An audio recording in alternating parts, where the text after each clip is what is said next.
Esse é o meu setup. Durante os últimos anos, esse espaço que eu tenho, ele foi se transformando pouco a pouco. Eu tinha uma mesa que era uma porta com 2 cavaletes de madeira, e essa mesa cedeu lugar a uma mesa nova, daquela que sobe e desce. Eu também troquei a cadeira por uma cadeira nova e fiz pequenos ajustes para poder, de alguma maneira, finalizar esse cantinho. E esse cantinho, para mim, sempre foi um rascunho de ideias, cheio de possibilidades, e eu sabia o que eu queria para ele, mas eu não fazia ideia de por onde começar, sabe? Até o dia que eu troquei de computador e nesse momento eu decidi, chega de improvisação. Eu vou começar pela grande estrela desse setup, que é o meu MacBook. Durante a minha vida toda, eu sempre usei computador Windows, assim, desde os meus 9 anos de idade. E principalmente depois que eu comecei a usar o computador mais como minha ferramenta de trabalho, à medida que os projetos que eu faço iam evoluindo, a performance dele tava me deixando na mão, então eu precisei trocar. E assim, trocar de plataforma não é uma coisa que você faz da noite pro dia, mas o desempenho e a velocidade e a fluidez do MacBook são simplesmente irresistíveis. Eu demorei um pouquinho para aprender como é que usa, né? Assim como qualquer coisa nova que você vai aprender, você demora um pouco, mas é questão de tempo até você se acostumar com a fluidez e com as coisas do Mac e você já tá lá usando o sistema tranquilamente. Aliás, o meu computador Windows ainda tem um espaço aqui no meu setup, mas eu já vou chegar nisso, calma lá. O meu MacBook é um MacBook Pro de 2021, ele está equipado com o chip M1 Max, ele tem 32 GB de RAM e 1 TB de armazenamento SSD. E como 1 TB de SSD às vezes é só para um projeto, eu precisei pegar um SSD externo, eu peguei esse aqui que tem 2 TB para poder armazenar mais projetos de uma vez e me ajudar com o armazenamento de arquivo, né? Que hoje em dia eu trabalho só com arquivos muito pesados, tudo em 4K, enfim. Eu também uso essa Dock Station aqui que me dá mais entradas USBs que não tem no MacBook. E assim, esse computador não tem nem o que falar, sabe? Ele mudou muito a minha vida, melhorou demais assim o meu dia a dia na edição, e o MacBook integrado com os meus outros dispositivos da Apple deixa a experiência de usar cada vez mais completa. O MacBook é portátil, então eu consigo colocar ele na minha mochila e levar ele para qualquer lugar comigo, o que para mim é ótimo, porque meu dia é super agitado, às vezes eu tenho que ir para uma gravação, preciso levar o computador, às vezes eu tô na rua e preciso resolver alguma coisa ali na edição, é só tirar ele da mochila e tá pronto para usar. Eu ainda só não aprendi a usar o trackpad do MacBook para editar, eu continuo preferindo o mouse, que eu acho que me dá mais agilidade ali na hora do trabalho.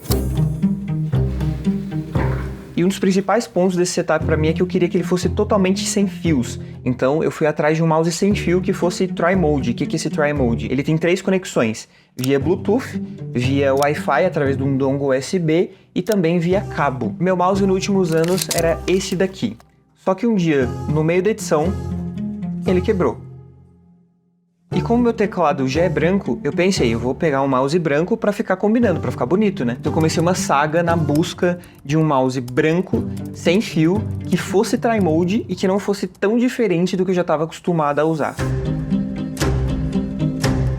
E assim, foi muito difícil. Eu até achei alguns modelos ali parecidos com o que eu queria na internet, mas eu queria mesmo era pegar o mouse na mão e ter certeza da pegada dele, porque o mouse é uma coisa que você usa o dia inteiro e eu principalmente uso toda hora.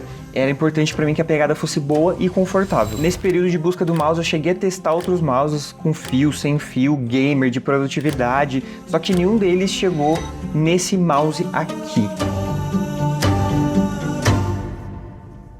Meu único ponto negativo com ele é que ele é muito leve, ele pesa, eu acho que só 50 gramas, mas é coisa de costume também, eu prefiro um mouse um pouco mais pesado, mas assim, nada que afeta muito o meu dia a dia. E assim, como eu falei antes, né, o meu teclado, ele é um teclado branco, e quando eu escolhi ele, eu já tinha na cabeça também que eu queria um teclado que fosse Tri-Mode. Calma que essa especificação já vai fazer sentido. Assim, o MacBook, ele tem um ótimo teclado, eu acho que é um dos melhores teclados que eu já usei na minha vida, só que eu não sou o maior fã de teclado de notebook, né, mas o teclado do MacBook, ele tem um diferencial muito bom, ele é muito bem construído, muito bem feito, é gostoso de digitar. Eu particularmente gosto muito de teclado mecânico, e o teclado que eu usei nos últimos anos, além dele já tá bem gasto, né, bem usado, o barulho dele já não tava mais me agradando tanto assim, ele já tava caindo aos pedaços, as teclas estavam saindo todas, fora que tinha esse cabo feio que ficava passando pela minha mesa, sabe? E um teclado que chamou muito a minha atenção foram os teclados da Nanfai. Eu editei alguns vídeos dele pro Fora da Caixa, depois eu fui dar uma pesquisada, vi mais uns reviews, e eu cheguei nesse aqui. Ele é um teclado 96%, então ele tem esse numpad aqui, e eu gosto do numpad porque ele auxilia muito ali no meu fluxo de trabalho, de edição. Ele também vem com teclas extras para poder customizar o design do teclado, e também vem outros modelos de switch que eles vendem no site. Assim, eu adoro esse teclado, ele é extremamente bonito, ele tem muita qualidade, e ele combinou demais com o meu setup. O som dele, né, o som das teclas é muito gostoso, tanto para trabalhar, para jogar, ou só para digitar na internet mesmo. Só que quando eu coloco o meu fone de ouvido, o som do teclado, ele não é tão evidente assim. E falando em fone de ouvido, eu uso esse fone aqui. Ele é um fone feito para profissionais que trabalham com áudio, e como eu trabalho com audiovisual, eu acabei escolhendo o Audio-Técnica M30X. Eu tenho esse fone desde 2019, então já tem uns bons anos, ele tá bem usado, só que eu nunca tive nenhum problema com ele. Eu já deixei ele cair no chão sem querer diversas vezes, assim, nunca aconteceu nada. Eu levo ele para todos os lugares que eu preciso também, e ele vem com essa bolsinha de transporte que protege muito bem o fone quando você coloca ele dentro da mochila, né? E esse fone, na conexão de fone de ouvido do MacBook, tem uma qualidade, assim, monstruosa, é absurdo. Uma qualidade de som muito boa, só colocando no ouvido mesmo para entender o que eu tô falando. Será que eu devia trocar para um fone branco? Uma parte muito importante para quem trabalha com edição é a tela, e eu tenho esse monitor aqui de 25 polegadas ultra wide que me atende muito bem. O fato dele ser ultra wide, né, ele me dá mais espaço ali no programa de edição, ele deixa a timeline mais aberta, né, e ele tem uma qualidade de cores muito boa, porque ele é IPS, então as cores são super fiéis. E assim, eu simplesmente não tenho o que reclamar desse monitor, eu amo muito ele tá comigo há muitos anos, é a melhor coisa, só que uma tela só não é o suficiente, né? Eu sempre usei outro monitor secundário aqui do lado desse monitor principal, eu usava um monitor que era super velho, ele já tinha quebrado umas 3 vezes e ido pro conserto, enfim, esse monitor tava só me dando prejuízo e deixando de lado a tela do meu MacBook, né, que é uma tela absurda de boa. Então me livrei mesmo desse monitor, já tava me dando problema, coloquei a tela do Mac no lado, que é maravilhosa, tem esse alto-falante do MacBook que é muito bom também. Para isso eu não ia precisar ficar montando mais a câmera no tripé toda vez que eu fosse fazer uma call ou entrar numa reunião, porque a webcam está estrategicamente posicionada para mim nessas situações. E para unir essas duas telas eu usei como referência essa imagem que eu achei na internet. É um suporte que vai ao monitor e um braço articulado do lado com uma bandeja pro MacBook. Eu só tinha achado esse braço para vender no site gringo, então eu teria que trazer de lá de fora e importar, ia dar maior dor de cabeça, só que procurando na internet eu cheguei nesse modelo aqui similar, que é basicamente a mesma coisa. E depois de montar o monitor no braço e colocar o MacBook do lado, tava na hora de colocar em prática a minha ideia do setup 2 em 1. Como eu falei antes, o meu PC Windows ainda tá comigo, mesmo depois do MacBook, né? Mas eu não queria mais deixar o gabinete em cima da mesa, porque eu queria um visual um pouco mais clean, eu tava procurando uma coisa com menos informação visual, sabe, aparecendo. Então, para deixar o meu PC Windows ainda no setup, só que sem ocupar um espaço em cima da mesa, eu decidi colocar ele embaixo da mesa, com esse suporte aqui que foi feito para deixar o gabinete suspenso embaixo da mesa. E assim, acreditem em mim, eu medi cada centímetro desse gabinete antes de comprar esse suporte, vendo a medida no site, medi largura, medir a altura, e quando chegou, o gabinete simplesmente não tava cabendo, então ele foi colocado à força ali, ele tá socado, eu não gosto nem de mexer porque vai ficar desse jeito, entendeu? Não tem o que fazer. Só que aí, como é que eu vou usar o meu PC Windows se as coisas estão conectadas no Mac? Eu vou precisar ter 2 teclados e 2 mouses? É agora que fica interessante. Olha só o que eu pensei.